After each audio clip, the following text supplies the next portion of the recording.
मैं Chetan Sharma HPS TV India से और हमारे साथ में हैं इस समय ब्रजेश कुमार सिंह जी, जो कि प्रत्याशी हैं सदस्य विधानसभा परिषद स्नातक लखनऊ खंड से।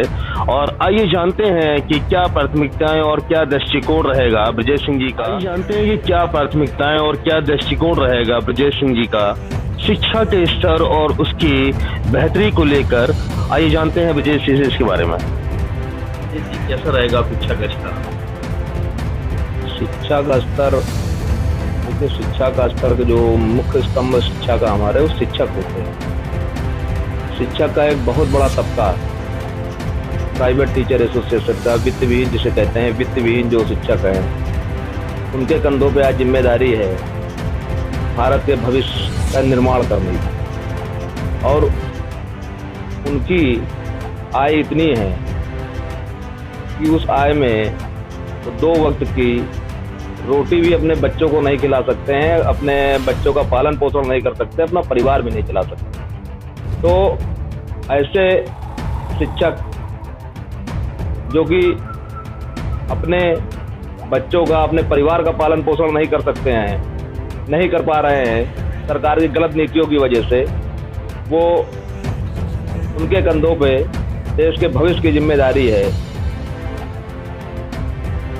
ये कतई भी उचित नहीं है जब तक कोई भी शिक्षक या कोई भी व्यक्ति अपने बच्चे को उचित शिक्षा नहीं दे पा रहा है, उचित भोजन नहीं दे पा रहा है, उचित उसको रहन सहन नहीं दे पा रहा है, तो वो किसी दूसरे स्कूल में बच्चों को उसके भविष्य के निर्माण के लिए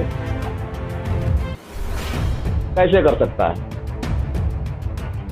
जब उसकी अपनी प्राथमिकताएं नहीं पूरी हो रही हैं, जब अपनी प्राथमिकता जिस व्यक्ति की नहीं पूरी होती है, वो दूसरों के प्रति नहीं कर सकता है। तो जी मैं आपसे जानना चाहूँगा, सबसे खास बात जो है कि राजनीति के क्षेत्र में आपने क्यों कदम रखा और शिक्षा के क्षेत्र में आप क्या बढ़ावा देना चाहते थे, और छात्रों के लिए, बेरोजगारों के लिए क्या आपकी प्राथमिकताएं रही और इस क्षेत्र में आपने क्यों कदम रखा, मैं ये जानना चाहूँगा आपसे। देखिए, राजनीति के क्षेत्र में तो हम लोग काले समय से रहे। मैं बेसिकली आपको बता दूंगा, छात्र राजनीति से आया हूँ। हम लोग छात्र राजनीति भी हम लोगों ने किया है और हमारा हमेशा से मोटो रहा है बड़ी राजनीति करने का। छोटी मोटी नाली खड़ंजे और इनकी राजनीति मैं नहीं करना चाहता था। अगर इनकी करनी होती तो मैं विधानसभा और पार्षद का चुनाव भी लड़ सकता था, किंतु मुझे चूंकि युवाओं के लिए लड़ाई लड़नी थी, बहुत से मुद्दों पे नीतिगत जो सरकार के फैसले हैं उसके खिलाफ लड़ाई लड़नी थी, इसलिए मैंने विधान परिषद का चुनाव लड़ा। विधान परिषद स्नातक शब्द जोड़ करके कहीं ना कहीं इसको युवाओं से जोड़ा गया है। और आज के समाज में देखा जाए तो सबसे ज्यादा समस्याएं हमारे हिंदुस्तान में युवाओं को लेकर के। युवा बेरोजगार है, जिनको रोजगार मिला है उनको उचित मूल्य नहीं मिल रहा है अपनी मेहनत का। इस तरह की बहुत सी समस्याएं हैं जिनके लिए मैं लड़ना चाहता हूं सरकार की गलत नीतियों के विरोध में। इसलिए मैंने विधान परिषद का चुनाव लड़ने का। आज की राजनीति में आपको क्या लगता है कि नैतिकता के आधार पर क्या परिवर्तन आए? देखिए, उस समय की राजनीति जो होती थी, वो आपको मजाक लगेगा लेकिन मैं मजाक में ही बताना चाह रहा हूँ। उस समय की जो राजनीति थी वो मुद्दों को लेके होती थी, मुद्दों को लेके, समस्याओं को लेकर के नेता उत्पन्न होते थे। लेकिन आज की राजनीति हो गई नेताओं को लेकर समस्याएं उत्पन्न होने लगी हैं। तो आज का बेसिक अंतर ये हो गया राजनीति।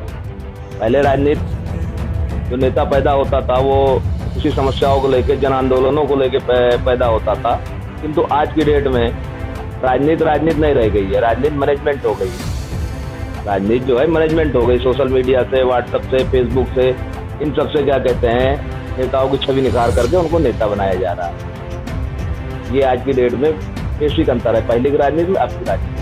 जी मैं आपसे जानना चाहूँगा कि आप भी समझते हैं कि प्रत्याशी बहुत से होते हैं और जैसा कि सभी की घोषणा पत्र अलग अलग होते हैं, लेकिन मेरे सबसे बड़ी चीज़ आपसे पूछने का उद्देश्य ये है कि आपके भी घोषणा पत्र में बहुत से ऐसी चीज़ें होंगी जिनको प्राथमिकताएं दी गई होंगी। मैं आपसे जानना चाहूँगा कि उन प्राथमिकताओं को रखते हुए आप बताएं कि क्या आपके घोषणा पत्र में मुख्य प्राथमिकताएं हैं जो आप लोगों के लिए करना चाहते हैं? सबसे मुख्य हमारी प्राथमिकता है युवाओं को रोजगार मिले, यथाचित रोजगार मिले। और मैंने अपने घोषणा पत्र मैं नहीं बोलता हूँ, उसे वचन पत्र बोलता हूँ। मैंने उन्हें वचन पत्र बनाया है कि मैं उसके लिए संघर्ष करूँगा, और मैंने उसके लिए जब तक रोजगार नहीं मिलता है किसी भी युवा को, तब तक बेरोजगारी भत्ते के लिए मैंने सरकार से लड़ने का वचन दिया है कि मैं इसकी लड़ाई लड़ूंगा।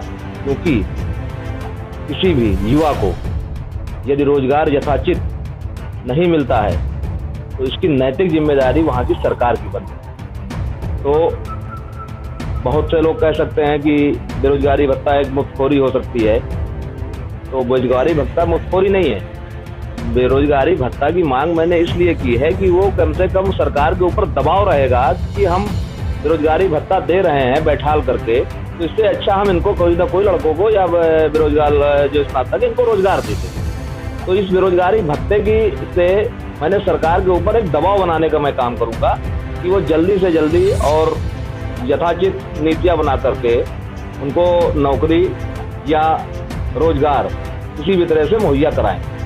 लेकिन ब्रजेश जी, क्या लगता है आपको, जैसा कि आज से जो पहले की पार्टियां थी उन्होंने बेरोजगारी भत्ता, जैसे कि सपा सरकार ने बेरोजगारों को बेरोजगारी भत्ते की देने की बात कही, और इस समय वो चीजें नहीं है सामने और बेरोजगार आज ही भटक रहे हैं। क्या लगता है आपको, बेरोजगारी भत्ता एक ऐसी चीज है जो बेरोजगारों को पूर्ण रूप से रोजगार दे सकता है? नहीं, बेरोजगारी भत्ता देखिए रोजगार नहीं दे सकता। बेरोजगारी भत्ता इसलिए मैंने मांग की कि इस बेरोजगारी भत्ते से सरकार के ऊपर एक दबाव क्रिएट रहेगा। बेरोजगारी भत्ते से सरकार के ऊपर दबाव रहेगा कि इतने लाख हमारे पास वो हैं, मुझको भत्ता देना है, तो इससे अच्छा मैं इनको रोजगार ही कोई ना कोई प्रोवाइड करा दूं, तो ये बेरोजगारी भत्ता हमें अन्य संसाधनों की इकट्ठा करके इन्हें ना देना पड़े। इसलिए सरकार की प्राथमिकता में फिर ये आ जाएगा कि हमें रोजगार देना, बेरोजगारी भत्ता देने की बजाय।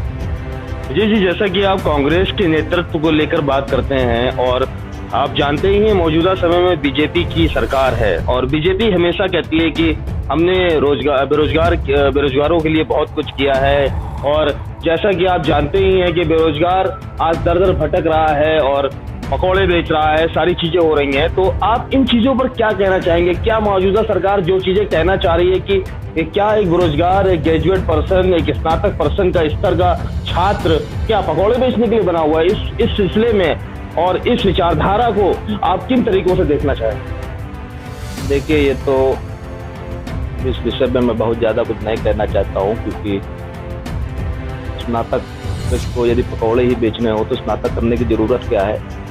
तो बच्चा 5वीं पास करके 6ठी पास करके भी पकौड़े बेच सकता है, उसको स्नातक करने की क्या ज़रूरत है, इतनी डिग्रियों की क्या ज़रूरत है?